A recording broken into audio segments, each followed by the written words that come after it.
Bonjour les CE1. Alors aujourd'hui nous allons revoir ce que nous avons appris depuis la semaine dernière sur le verbe. Alors le verbe c'est l'action dans la phrase. On a vu aussi que ce verbe changeait quand le sujet change. Donc on va voir dans cette phrase « La chèvre broute dans le pré ». De qui on parle? On parle de la chèvre. C'est la chèvre, le personnage. Qu'est-ce qu'on en dit? Qu'est-ce que fait la chèvre? La chèvre broute dans le pré. D'accord? La chèvre broute. On a vu qu'on pouvait séparer la phrase en plusieurs groupes. Donc la chèvre, elle broute où? Dans le pré. On a vu aussi que dans la phrase, il pouvait y avoir des groupes qu'on pouvait éliminer. Est-ce que vous êtes d'accord qu'on peut éliminer dans le pré?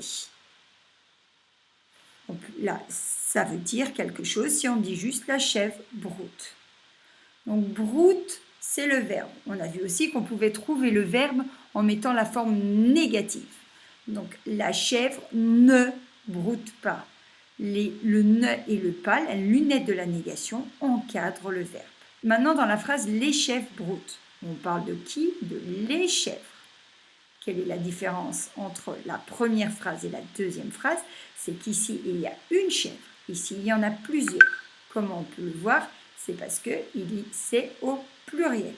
Qu'est-ce que font les chèvres? Comme dans la première phrase, vous voyez donc que entre ce verbe-là et ce verbe-là, il y a une différence.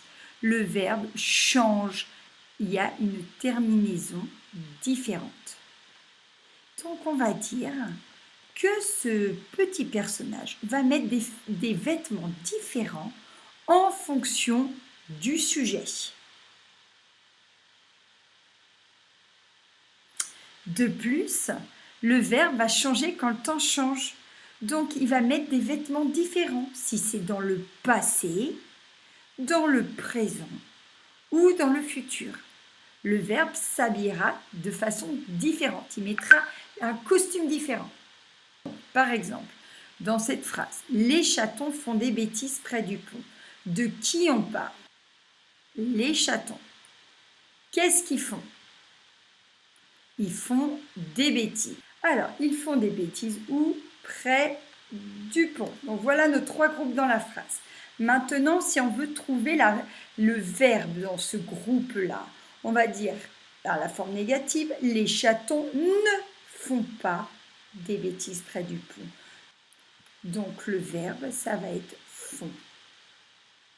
Attention, on change de temps. Hier, les chatons faisaient des bêtises près du pont. Quel est le mot qui change? C'est faisait.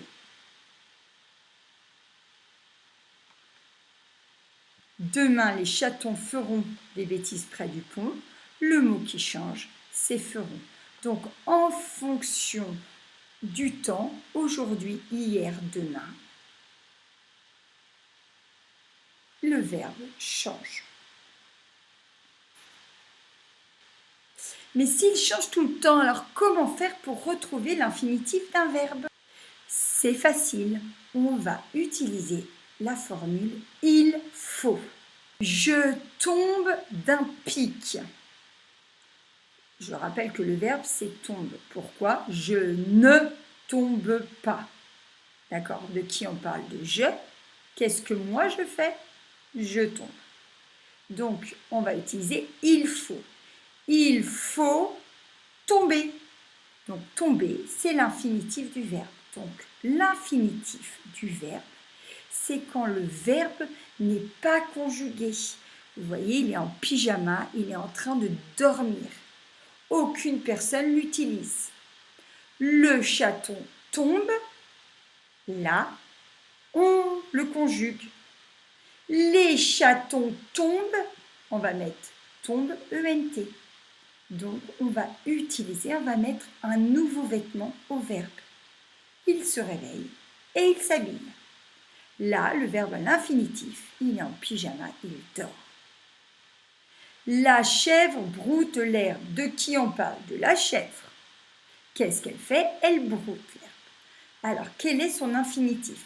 On va utiliser il faut. Il faut brouter. Brouter, c'est le verbe à l'infinitif. C'est quand il n'est pas conjugué. Il dort, il est en pyjama. Si on utilise la chèvre, broute, hop, on va lui mettre un nouveau vêtement. Le verbe se réveille et il met un nouveau costume. Les chèvres broutent, on va mettre un autre costume parce qu'à la fin, ça se terminera par ENT. Voilà, donc il faut bien se souvenir de ce petit personnage à l'infinitif, il est en pyjama, il dort. Et en fonction de la personne, s'il y en a un ou plusieurs, il va mettre un vêtement différent. En fonction du temps, si c'est dans le passé, si c'est dans le présent ou dans le futur, il mettra un autre vêtement. Donc j'espère que vous avez bien compris la leçon et que vous allez pouvoir faire les exercices.